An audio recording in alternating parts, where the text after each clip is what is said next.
Okay, let's try and unpack this. India's social fabric. It's incredibly complex, isn't it?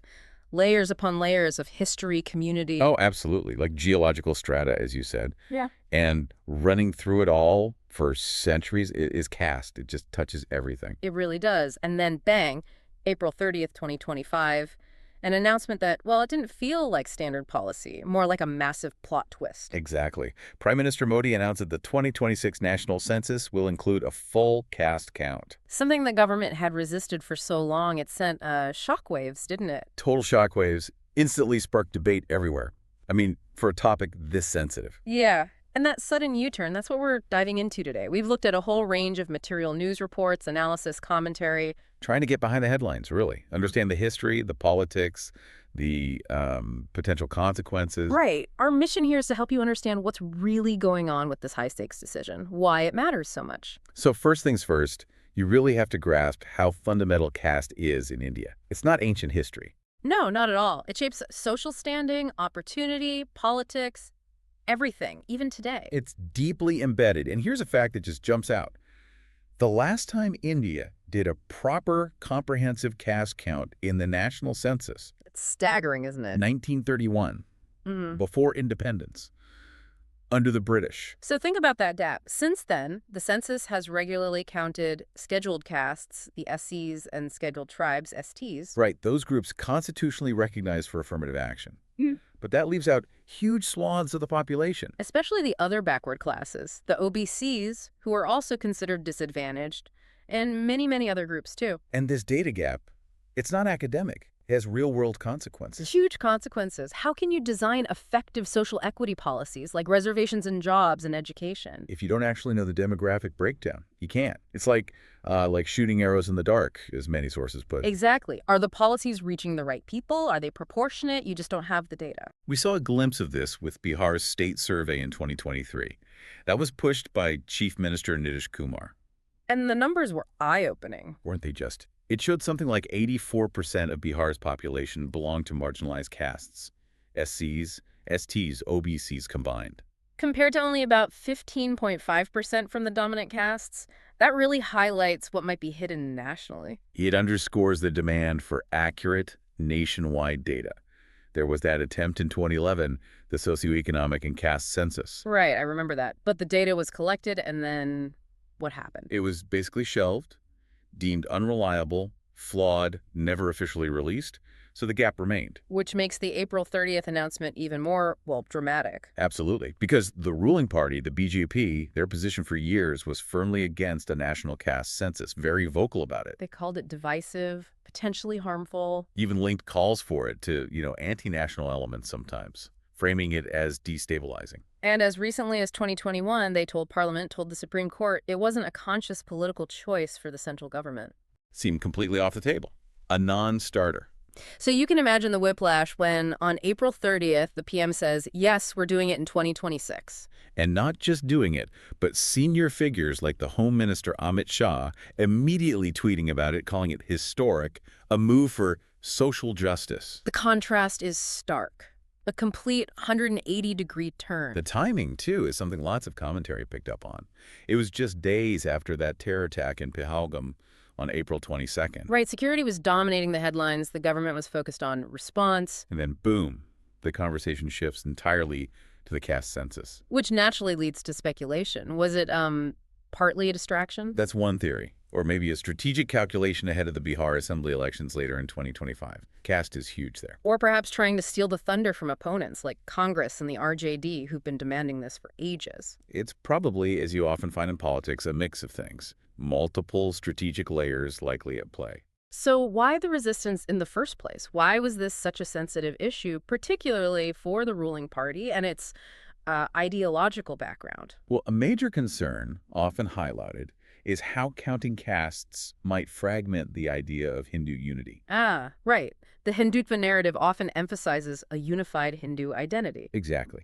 And quantifying internal divisions, the hierarchies, the disparities within the Hindu community, that challenges the monolithic narrative. It brings those uncomfortable truths into sharp statistical focus. And then there's the Pandora's box fear. Yes, that phrase comes up a lot. The worry that if you have accurate data showing just how large certain marginalized groups are, It will inevitably lead to stronger demands. precisely. Demands for increased reservations, maybe beyond the current caps, demands for more targeted welfare, greater political representation, more power sharing. It's like, if the data proves Group X is 20% of the population, not the 10% previously estimated, their claim for resources and representation becomes much harder to ignore. Exactly. It could unleash pressures that the current system isn't set up to handle easily, potentially causing, social friction or conflict. Which brings us right into the political arena, and Bihar is absolutely central here. Oh, definitely. Bihar's politics are deeply intertwined with caste. Nitish Kumar's state survey wasn't just about numbers. It was a huge political move. Publishing that 84% figure for marginalized castes. It gave concrete backing to the demand for a national count. It put enormous pressure on the central government, especially the BJP. And the BJP, they've often been the junior partner in Bihar alliances. They clearly want to grow their own base there. Absolutely. Expanding beyond their traditional upper caste support, reaching out directly to OBCs and Dalits, that's crucial for them in Bihar, especially with state elections looming. Meanwhile, you've got opposition leaders like Rahul Gandhi and Tejasvi Yadav who have made the caste census a core demand for years. Constantly hammering the government on it, framing it as a key issue of social justice and equity. And Tejasvi Yadav kept the pressure on even after the announcement, right? That letter on May 4th.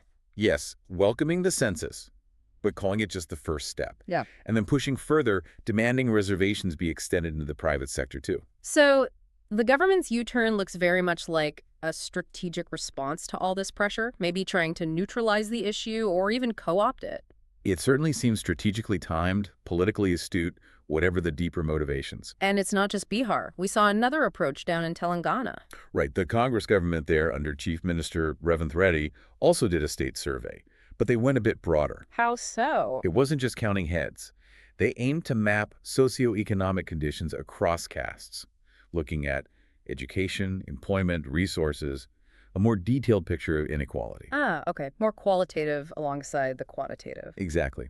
And this prompted Congress President Mallikarjun Kharge to write to the PM on May 7th, What's his point? urging the government to adopt that more comprehensive Telangana methodology for the national census. Don't just count. Understand the conditions. And did he stop there? Oh, no. That letter also made some really big policy demands linked to the census data, Such as? removing the existing 50% ceiling on reservations nationwide, extending quotas to private institutions, and ensuring total transparency with the data. Wow. So the opposition is clearly framing this census as a potential catalyst for major structural changes. They're pushing for it to be much more than just a numbers exercise. They want it to lead to fundamental reforms. Okay, let's weigh this up. The potential upsides versus the significant risks. What are the stakes? On the plus side, if done well, this census could be genuinely transformative, shining a light on actual inequalities with hard data. Which could lead to better policies. Potentially, yes. More targeted welfare, maybe fairer reservation policies based on current reality, not decades-old estimates. It could empower marginalized groups, give them statistical backing for their demands for, dignity and a fair share. But the risks are huge, too. Definitely. Highlighting these divisions so explicitly could, paradoxically, deepen them. It might fuel conflict as groups react to the numbers and stake their claims. There's also the sheer logistical nightmare of doing this accurately across India. Immense challenges. Collecting sensitive data from over 1 billion people, ensuring accuracy, avoiding manipulation. It's a monumental task. And the political fallout could be messy. Very messy. Opponents are already saying it's just an election gimmick. If the data is inconvenient or the process flawed, or if they try to suppress the data like in 2011. It could lead to unrest, accusations of sabotage, more tension. Exactly. High stakes indeed. So how do we read the Prime Minister's calculation here? What's likely driving this from his perspective? Well, you can't ignore the electoral math. The party needs to consolidate and expand its support, especially among OBCs and Dalits. Recent elections might have shown some vulnerability there. So the census announcement is a signal to these crucial voting blocs. It could be seen that way. A way to signal responsiveness. We hear your demand for recognition and data without necessarily committing immediately to the radical reforms the opposition wants, like breaking the 50% reservation cap. So possibly more of a political tool than a deep ideological shift. That's a plausible interpretation, Yeah. especially given the historical resistance. And the Bihar context is key. This could be a direct play for OBC and Dalit folks there ahead of the state election. Right. So looking ahead to 2026, lots of questions remain unanswered. Big questions. Yeah. Which methodology will they actually use? The simple count or the Telangana socioeconomic mapping? That's huge. And critically, will the data be made public, transparently? Or will it vanish like the 2011 data? That's the million-dollar question, really. Yeah. And ultimately, what impact will it have on actual policy? Will reservations change? Will welfare programs be redesigned? It's crucial to remember, isn't it, that the census itself, the data, it's not a magic bullet. Not at all. It provides information, potentially vital information.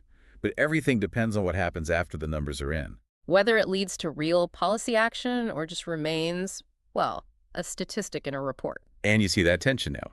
The opposition pushing for big structural changes tied to the data. The ruling party, so far, emphasizing the act of counting itself. It's just an incredibly complex situation. History, social structure, raw politics, all colliding. The stakes for India's future, socially and politically, are immense. So as we wrap up this deep dive, maybe the final thought for you, the listener, is this. Is this national caste census primarily a savvy political maneuver in the long-running, let's call it the soap opera of Indian politics, driven by electoral needs? Or, despite all that political context, could it genuinely mark a turning point? A risky but potentially necessary step towards gathering the data needed to build a more equitable, more just society. We'll have to watch very closely how the data is gathered, what it shows, and crucially, what's actually done with it.